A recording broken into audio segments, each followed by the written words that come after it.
Welcome, everybody, to Top Dog Coverage, where it is going to be a crazy Week 12. We don't know exactly what's going to be happening because Week 12 is tough. People are starting to come into their playoff seed rankings.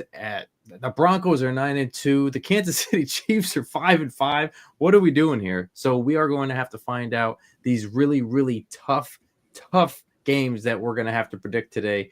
And we're going to have some reasoning for it. C-Dub, what's going on, baby? What up? It's another day, another dollar. It is another day and another dollar, my friend. So we have been scrounging around here, just trying to make everything as best as possible for you guys to make sure that you guys see us a little bit more here and a little bit more there. So we are here live on YouTube and on Instagram. So hopefully, if you guys see us, make sure that you follow us on Top Dog Coverage on YouTube, Twitter, TikTok, Facebook, Instagram. Swipe up. Make sure you leave some comments.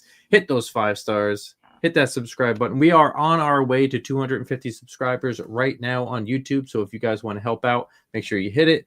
Hit that little bell. Let us know that you want to see more of that little bell of the notification when we are on. We're on the road to 500. Let's be real.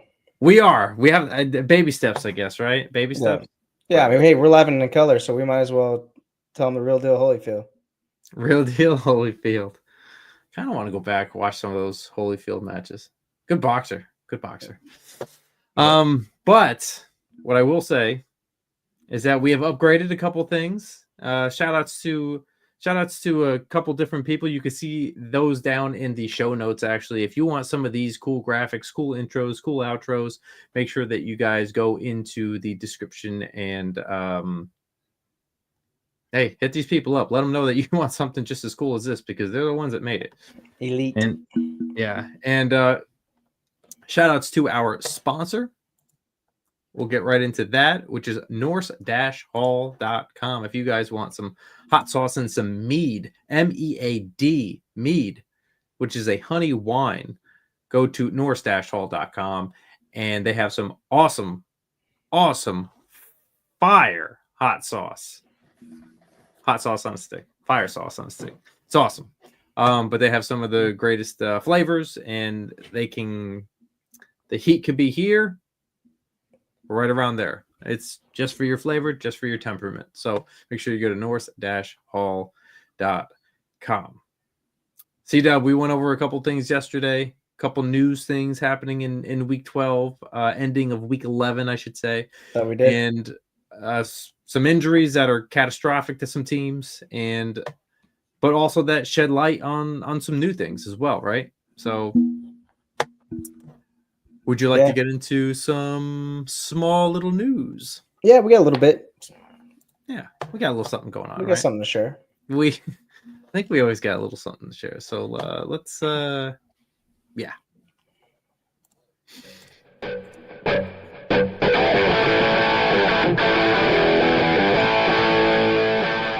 Let's get into the news, baby. Shall you start or shall I? Yeah, let me kick things off. So, obviously, the NFL was focused on expanding their reach, especially globally. Europe remains a key target for the NFL's ongoing international expansion. One of the cities yet to host a regular season game is Paris, but that could change very soon. France has been on the league's radar since at least 2022. A number of new European markets have been explored in recent years, including debut regular season games in Ireland, Spain, both taking place in 2025. Dublin and Madrid could very well continue to serve as host cities moving forward, and Paris could join them as early as next year. So you might hear in the next couple of weeks that we might be having a game internationally, and that game may be in Paris. Saints president Dennis Lasha said via NOLA.com's Jeff Duncan, "We have the rights to the country of France and Monaco, so that makes so much sense. We think we're really excited about that possibility." So the Saints are currently the only NFL team with international marketing rights in France. As such, it would come as no surprise if they were the designated home team for the league's first ever Paris contest. Lasha added a game there could take place as early as next season. That timing would align with the NFL's process in terms of evaluating venues and logistical matters relative to other new host cities.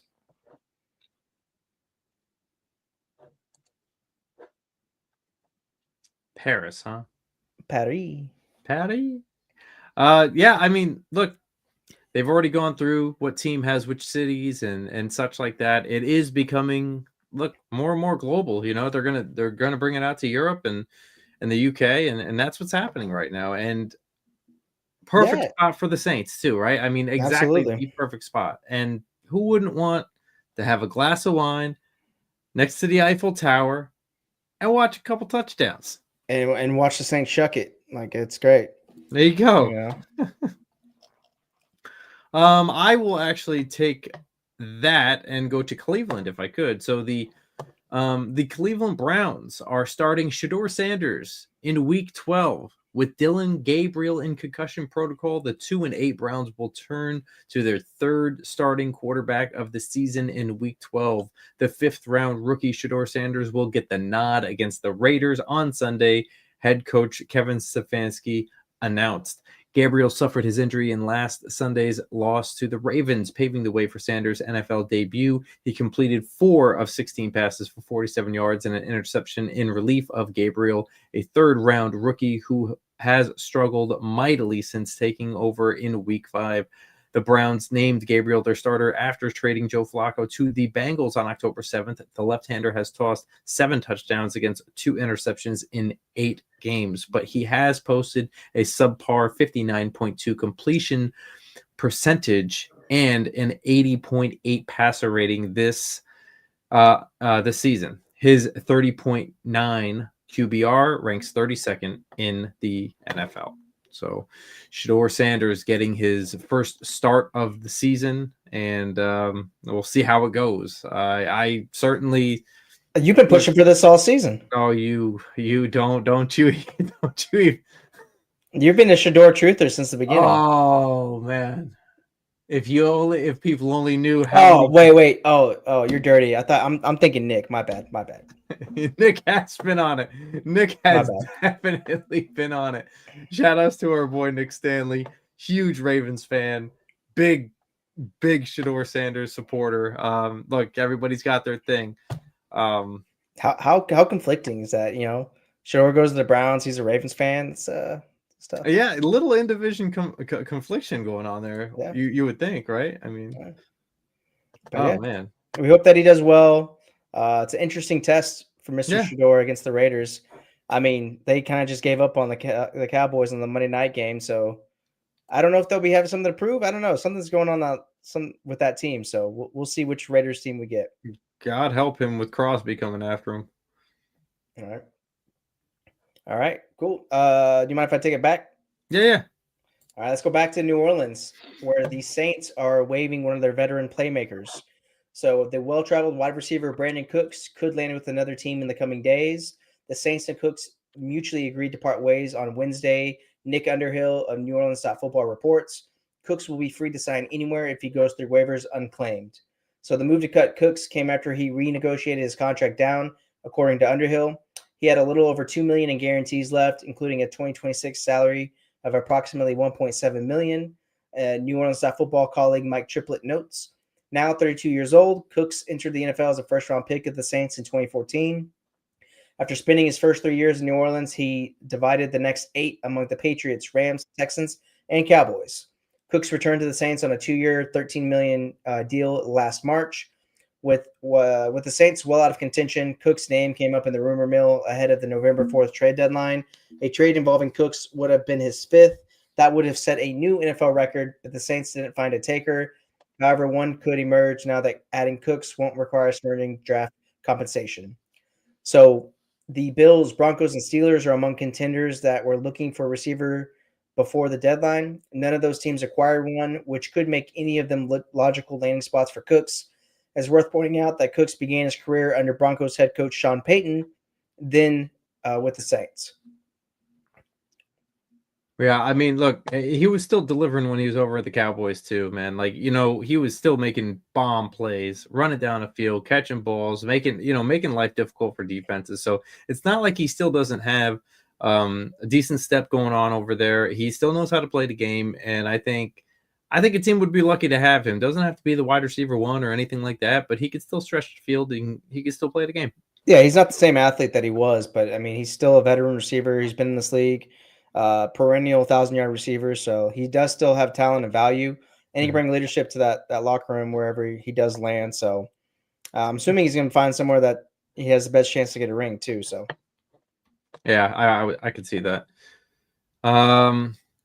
Let me take it over to the West Coast here with the Los Angeles Rams placing Rob Havenstein, Tyler Higbee, and Quentin Lake on IR. So the Rams are losing a trio of key contributors for at least 4 games apiece.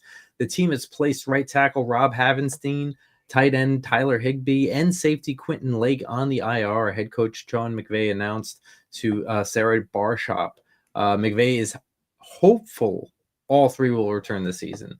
Lake's IR replacement comes as no surprise after it was revealed Wednesday that he underwent elbow surgery.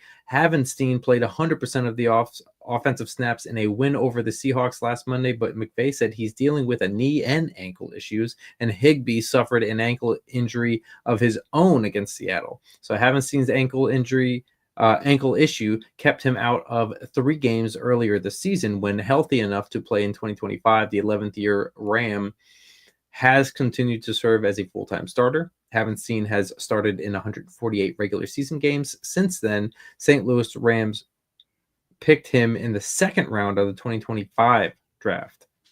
That's kind of cool. They go back to the St. Louis Rams. I like that. But yeah, I mean, look, some of these guys are going to have to step up. The Los Angeles Rams have been doing a pretty good job of utilizing their tight ends, so I think they'll be okay. But hey, they're whining and grinding over here with what they're doing over in Los Angeles. And does this take a step away? Maybe a little bit, but I mean, they seem to have control of what they're doing. They're 9-2. They're no joke right now, and they're doing their thing. So yeah, we'll see. We'll see. I mean, they got a tough matchup on Sunday night against the Bucks, so they do. They're going to need everything they got. It won't help their chances, but hey, we'll see. No. But with that, let's get into some predictions. Let's show the people what they came here for. What do you say? Can I just make one note before we leave? Before we move on to the next thing? So it was a very underrated small signing that probably nobody outside of Louisiana would care about. But the Saints signed receiver Jaquan Jackson, the former Tulane receiver, to their practice squad. So he's a little bit smaller. He's 5'9", 188 pounds, but great return man. Good slot guy. So Louisiana's very own Jaquan Jackson comes back home. So nice. It's good to play for the home team, you know. Always. It's gotta feel good. Yeah, and he made a couple appearances on New Orleans Stop Football. So nice. With Underhill and them talking ball with about Tulane stuff. So that's all comes full circle. Nice. Well, I mean, look. In around a month, you and I will be sitting next to each other watching the 2 worst teams in Oh yeah, we'll be on the streets of Bourbon Street at this point next year. We will, baby. Go figure. Comes fast. So with that, let's jump into some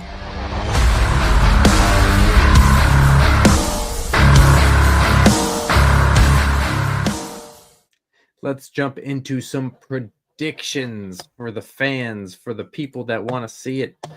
And you tell me, C-Dub, do you want to go first, or do you want me to go first, or it's completely up to you. I give you my friend. You go ahead. You want me to go first? Okay. I will take the reins on this one. So starting off in week 12, this is going to be a Thursday game. Start that over. Want to restart? Yeah. We're live. We're live, baby. No redos in this game. Okay. No, there's no redos. That's why we bring water to the table. So week 12 schedule predictions.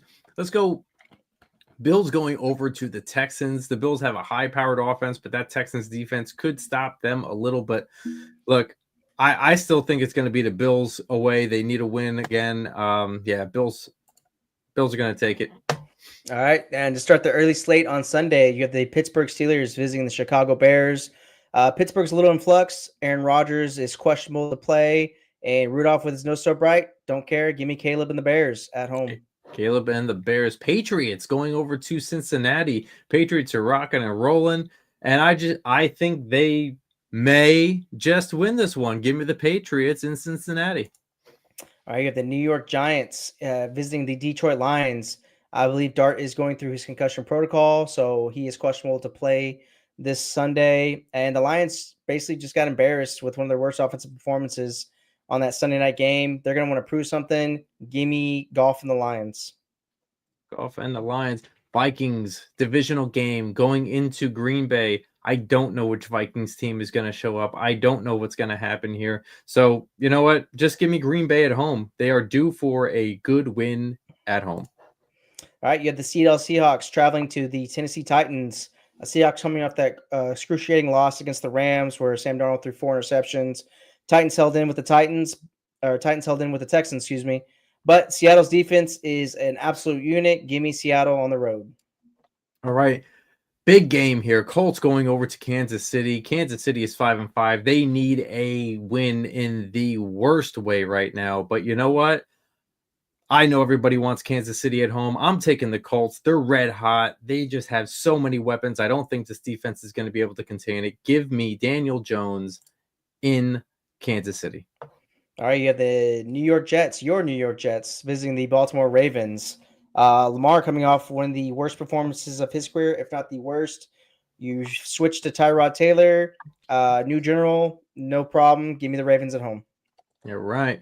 Browns and the Raiders. I think C-Dub has a really good point here. This is going to be a defensive game, and I think the Raiders are probably just going to have a better quarterback and maybe a better defense getting after the quarterback. Give me the Raiders at home. All right. You have the Jacksonville Jaguars heading west to the Arizona Cardinals. Jaguars just dominated the Chargers in bullying fashion. Cardinals, you have Jacoby Brissett, who just broke that record for NFL completions. This is kind of like a toss-up to me, but give me the Cardinals at home. I feel like Jacksonville, they're up and down. I feel like this week they could be down. All right. Eagles and the Cowboys. The Cowboys are hosting the Eagles coming in, and they're flying in hardcore.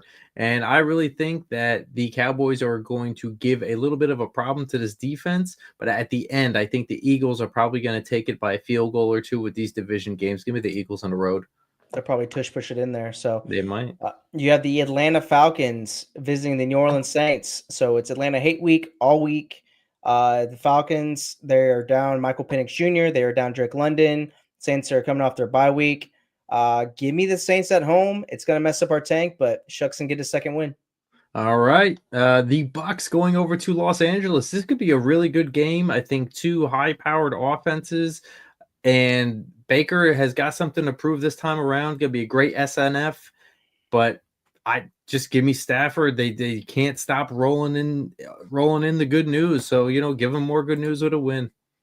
All right. So you have the Carolina Panthers visiting the San Francisco 49ers to close out the Week 12 slate. Carolina, you have Bryce Young coming off that career day, franchise record in passing yards, but he only plays well when it comes to the Falcons. So give me San Francisco and a healthy Brock Purdy at home. All right. And I'm going to ask C-Dub what C-Dub always asks me. Which one are you looking forward to the most, my friend? So for me, I mean, obviously the Buccaneers and Rams, like that's a highlight. It looks like it's going to be a great Sunday night game. And of course, we always love to watch Falcons Saints.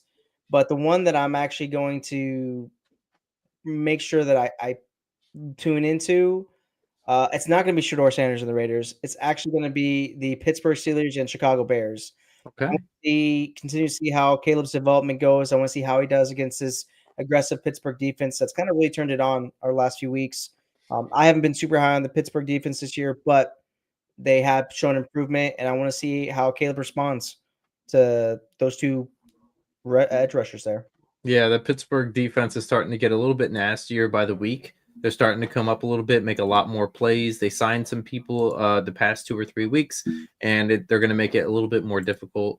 I would say that mine going in would either be the Buffalo and Houston game, knowing that Houston has a very good defense, one of the top 3 defenses in this league, and they're going to put a ton of pressure on Josh Allen. They're going to make him really have to do something. But if you look at it, you can run all over the Buffalo Bills. So Woody Marks can have a day if they clear the hole correctly and allow them to run on this team. And I would say the other matchup that I really want to see, I want to see how Daniel Jones reacts to this really tough Kansas City defense. And is he going to give it? Is Alec Pierce going to be a sneaky play this year or this week? I think he really can be. Michael Pittman is averaging in fantasy, I think, around 10 to 12 per week. But Alec Pierce is, he's hands down been tearing up every single defense every single week. It doesn't matter who it is. So what cornerback 3 is going to be able to cover this guy? I'm really interested to see what the Colts offense can do against this Kansas City defense, or what the Kansas City defense can do against this Colts offense. So it'd be interesting to see. Yeah, I mean, Daniel Jones kind of showing some holes in his armor the last couple games. Mm-hmm. I mean, I know he's gone 1-1, I guess, against Pittsburgh and then Atlanta there, but I don't know. It makes me a little nervous that he's kind of showing some signs of the old Daniel Jones. But also, I have a question for you in regards to that Bills and Houston game. Mm-hmm. It's Davis Mills again. So, are you afraid at all that the Bills might be able to get up by a score or two and they have to completely abandon the run game and have to start throwing it? I think they have enough targets on, enough wide receivers to target, if they do have to abandon it. Like Nico Collins, doesn't matter who he's facing, just seems to get the ball, seems to make plays. Jaden Higgins coming in is also still making plays. Jalen Noel sometimes is also making plays, but Christian Kirk, if he's healthy, he's also getting some targets. So they have more than enough wide receivers to spread the ball out and to make sure that they can create opportunities downfield. And maybe they don't always get into the end zone, but their defense gives them more than enough chances to get the ball back so that they can kick 2 field goals or 3 field goals, and they can keep it kind of even. So that's kind of what makes it a little bit more interesting, knowing that they do have that defense that can give them back the ball and continuously give them another opportunity to get down the field to score. Yeah, that game just makes me nervous because, I mean, obviously the Bills, they're pissed off right now. I mean, they showed it this past week. And, Josh Allen had a couple of boneheaded turnovers, but at the same time, he was able to take over that game. And it makes me kind of worried that he might, if the Bills come out and start out fast, like like they did against Tampa Bay, I don't know. It makes me nervous that the Texans could get down big fast, and then you have to focus on just the passing. So it makes me nervous to play any type of Houston running back, despite the great matchup on paper. Yeah. I mean, look, there's some excellent games this week, and I can't wait to watch a bunch of them. And I'm glad that they're spaced out too, because there are a couple games where they overlay each other, which is great. You discussed that Steelers and Bears game, and then that Colts and Kansas City game. But at the same point, we have a great Sunday night game coming in. I think everybody's going to want to watch that. And even that defensive game over in Las Vegas might be pretty good. But we have some good 4:00 games and a good Monday night game. That Carolina and San Francisco game could turn to be a shootout. So I'm excited to, this is a really, really good Week 12 set, and a really, really tough to try to see who's going to win what. So. Yeah. And, I know yesterday I gave a shout out to Baker and his family on the announcement of their baby boy. Tyler Shuck and his family, they are also made an announcement that they are due for a baby boy here soon as well. So Shuck's on a pretty good run. He gets named as a starter. He won an NFL game, and now he's going to be a soon-to-be dad. So, I mean, what a run. Shout out Tyler Shuck. Yeah. Shout outs to him, man. Shout out to Tyler Shuck. Look, there's just baby boys going all over the place now. Look at that, Yeah.